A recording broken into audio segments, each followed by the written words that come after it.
In many ways, this installation became not just my own effort, not just my own testimony, but the effort of the community. And Mormon composers expressed their vision and their faith. It was amazing for me to have this piece come alive again. It happened in one of the world's great cities, in a beautiful landmark house of worship. This is one noble, sacred space, and I think it's the ideal ecumenical center to feature our artists. The Mormon Art Center Festival in New York City. I don't think God would give us these talents if He didn't expect us to use them. Join us for a unique gathering, an artistic vision.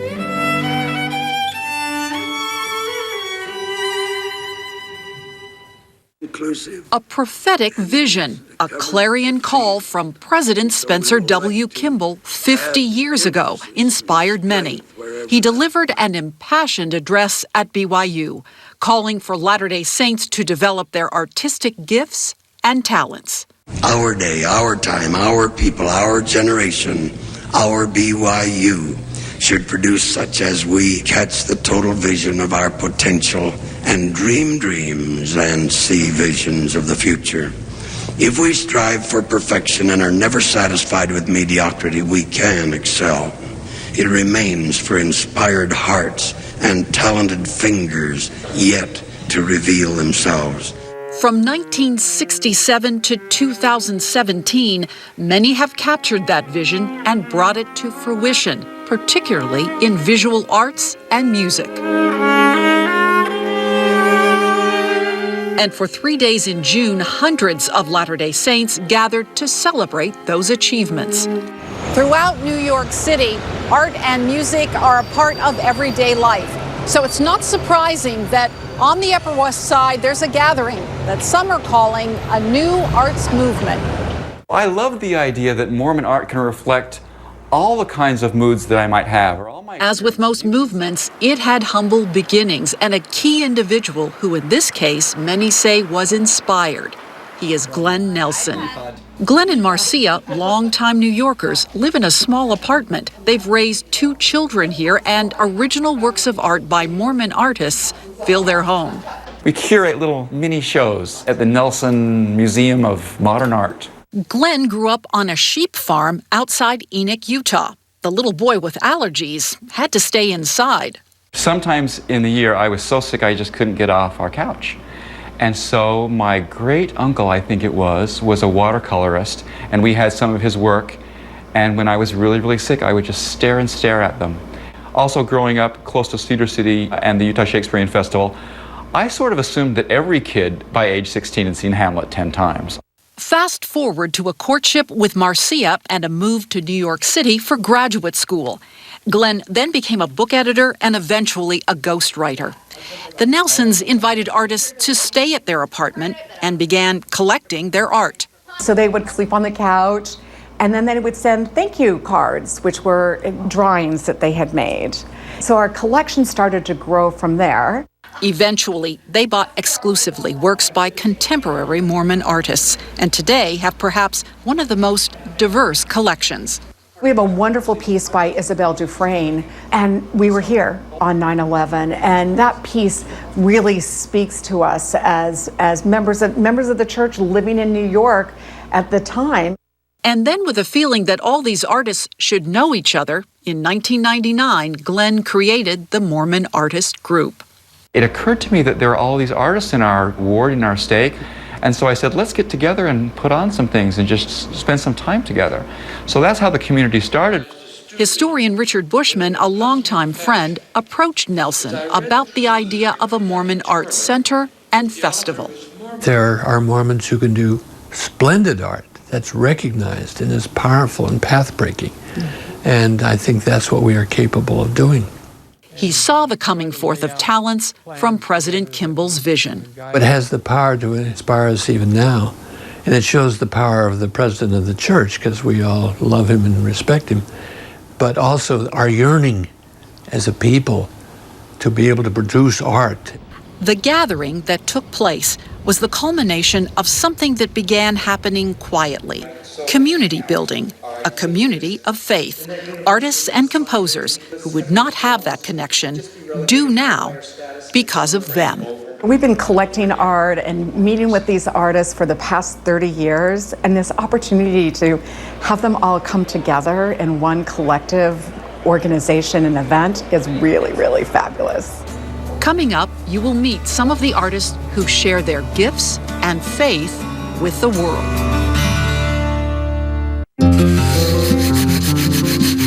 20 years into my career or more, the church contacted me to see if I might be interested in doing work for a visitor center.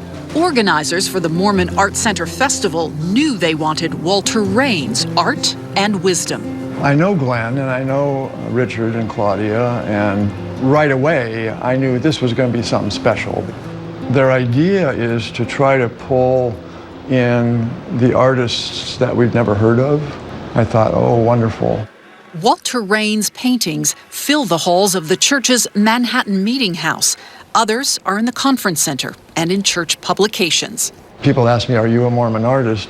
My understanding of who I am in relation to my Father in heaven colors how I interact with the world. In every way, I think I'm a Mormon everything.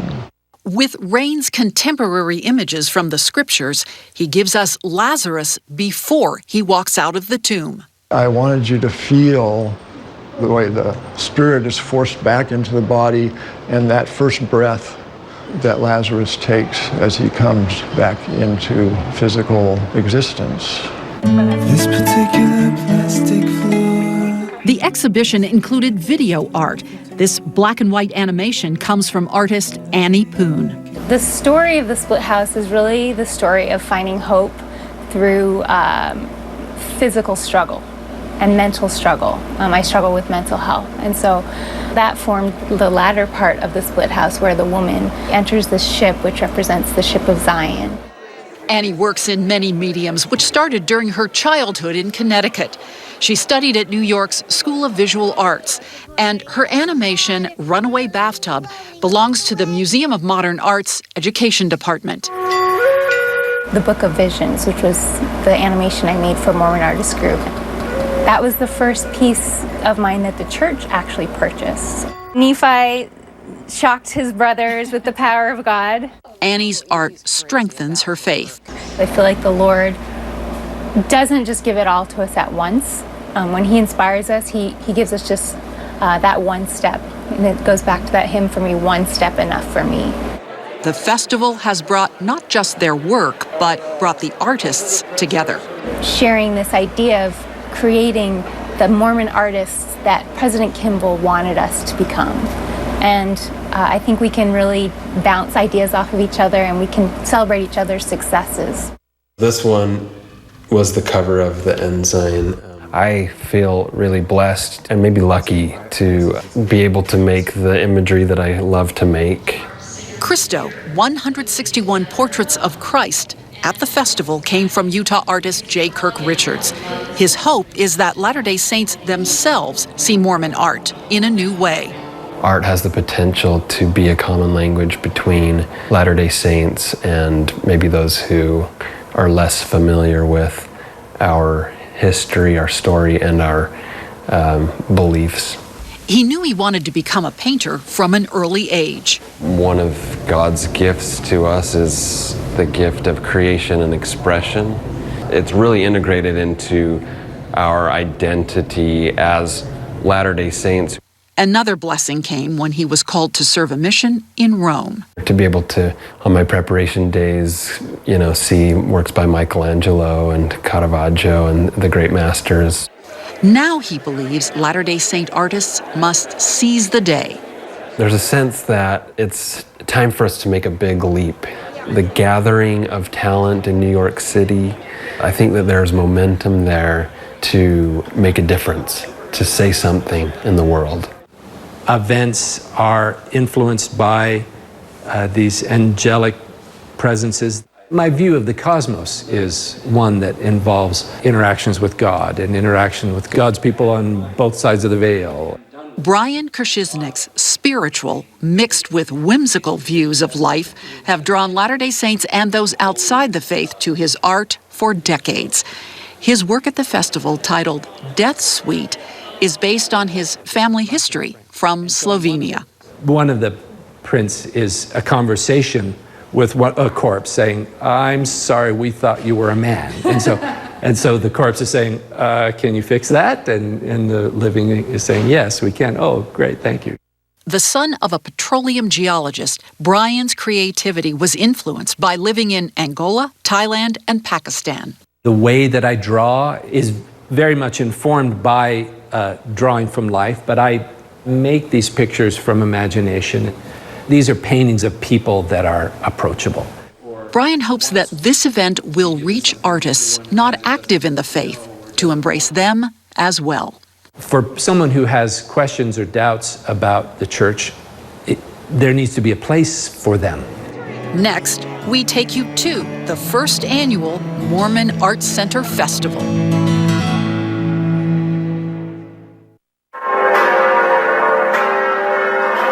For the inaugural Mormon Arts Center Festival, the advisory board chose the iconic Riverside Church on Manhattan's Upper West Side. Now on the National Registry of Historic Places, it is interdenominational. First of all, aesthetically, it's such a beautiful art piece in itself. They house Hoffman paintings that are very dear to so many of us who have grown up seeing these paintings. In 2013, BYU's Museum of Art held an important exhibition which included Heinrich Hoffman's Christ in Gethsemane from Riverside Church. I felt in my heart that I was called to make sure that this relationship blossomed. We're brothers and sisters in Christ. Christ is the center of it all. In 2016, Elder Jeffrey R. Holland honored Cardinal Timothy Dolan at the Latter-day Saint Professional Association meeting at Riverside Church. I've been wanting to sit down with LDS leaders in this community for 7.5 years, and now we got it. He's articulate and influential, and we hope he sees in us the kind of friend we see in him. Heinrich Hoffmann means a lot to us. Then in June of 2017, while on vacation, President and Sister Uchtdorf and family attended the festival. They had a private tour of the Hoffman paintings. Harriet Uchtdorf and their daughter Antia Evans serve on the festival's advisory board. The family appreciated the connection between these masterworks. It is a gift given to these individuals by our Heavenly Father. And the exhibition of Latter-day Saint contemporary art. I'm grateful for so many members of the church also who have these great talents and share them. In today's world, if we better learn to appreciate art in its ways where it can communicate the gospel of Jesus Christ, like these paintings, how they transmit a message which is beyond words but goes totally to the heart. Modern artworks has the same kind of power. 24 Latter-day Saint artists were invited to display their works at the festival. By its nature, art is inspirational. Some pieces are devotional, others thought-provoking. There's installation art, video pieces, and photography, and so the medium is diverse, and the artists that are included are diverse. Laura Allred Hurtado is the Global Acquisitions Curator of the Church's History Museum in Salt Lake. Her vision for the festival was to show diversity within both the faith and Latter-day Saint culture. I think part of the goals for this festival and for the exhibition I organized was to expand the definition of what constitutes Mormon art. Glenn Nelson and Richard Bushman organized an advisory board and tapped other key creative minds to help formulate the festival's message. We have two audiences that we're looking at is the Mormon audience and then maybe the Mormon curious. And I think that's a great way for us as Mormons to create a non-threatening way for people to approach the church through human stories that are told through art. I think the vision of the festival is far beyond a gathering. It's the influence that good Latter-day Saints can have coming together and celebrating our heritage, celebrating the spirit of creativity. From the get-go, from the time we started this effort, there's been a tremendous amount of energy around it, and it all comes together tonight. This has been a wonderful adventure for all of us to be involved in. Scholars gave lectures about faith and art and the role music plays in worship at the festival. Claudia Bushman envisioned their roles. We have to perform, we have to exhibit, and we have to do it in New York, but other places as well. And we have to get these communities together. Professor and author Terrell Givens delivered the festival's keynote address. One of the ways that Mormon art has worked to achieve a kind of legitimacy is to inscribe their story in the context of a great historic artistic tradition. And so there's something about forging a modern Mormon artistic community in the context of a great old church like this. It just seems to fit. Many Latter-day Saints traveled from around the country to attend the festival. A number of them with New York City connections came from Utah. I think that artists will be animated by this festival. I think they will be motivated. I think they will be inspired, and we all will benefit. It's deep into our DNA, this love and appreciation for the arts, and I think it's time that we embrace that and we create some outlet to recognize and to hold up great Mormon artists, and I think this is the beginning of that.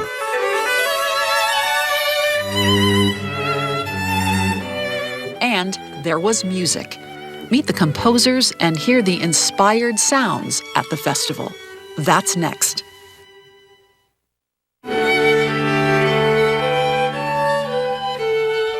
It's an historic space, it's a beautiful space, it's an inspiring space.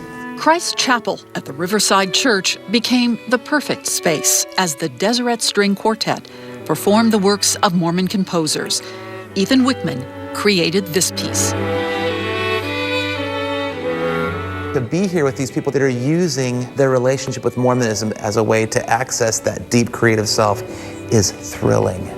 I'd hope that it would be an opportunity to put music, of a high caliber, of high art music, next to visual art and sculpture. Wickman says there's a great musical tradition in the church. Not all inspiration necessarily sounds like when we open the hymn book. It doesn't always sound that way, and it doesn't mean that it's any less inspired. Music written by Lisa Despain also filled the chapel. A longtime New Yorker, she grew up in Utah and was so pleased to hear this quartet perform her composition. I just smiled the whole time. Just not a like-faced smile, it was like from the heart. I mean, they were just amazing, delightful. She believes that musicians have a mission in our world to bring people together. Music connects hearts very, very quickly. And when that happens, you feel like, okay, I've done something okay, I've done something good. To have it here has been lovely, to be able to invite the New York community and have them connect to us also. And the audience did connect, warmly responding to their compositions and the feeling of coming together. It was phenomenal.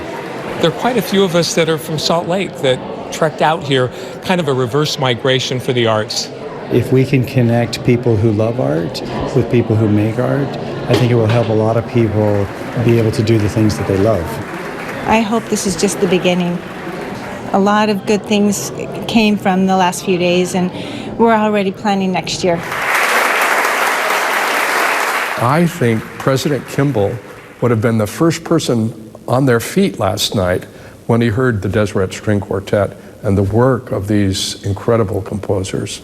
Yes, I think he has seen the beginnings of his vision, and may it long go on.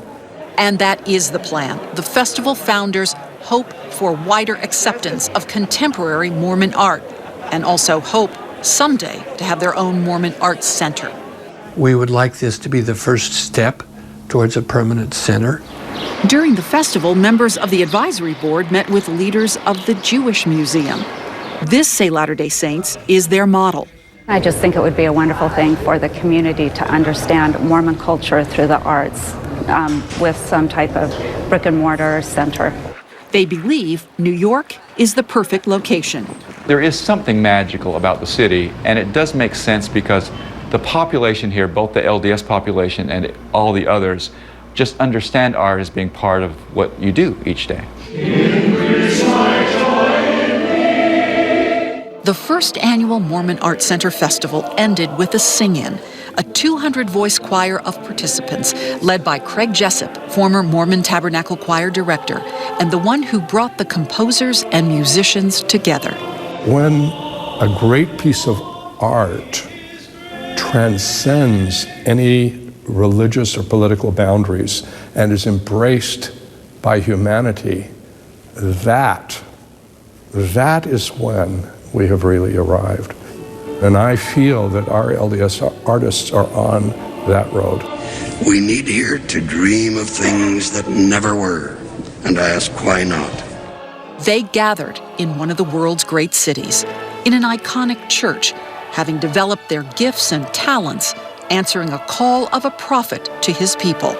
It was an artistic vision come to fruition.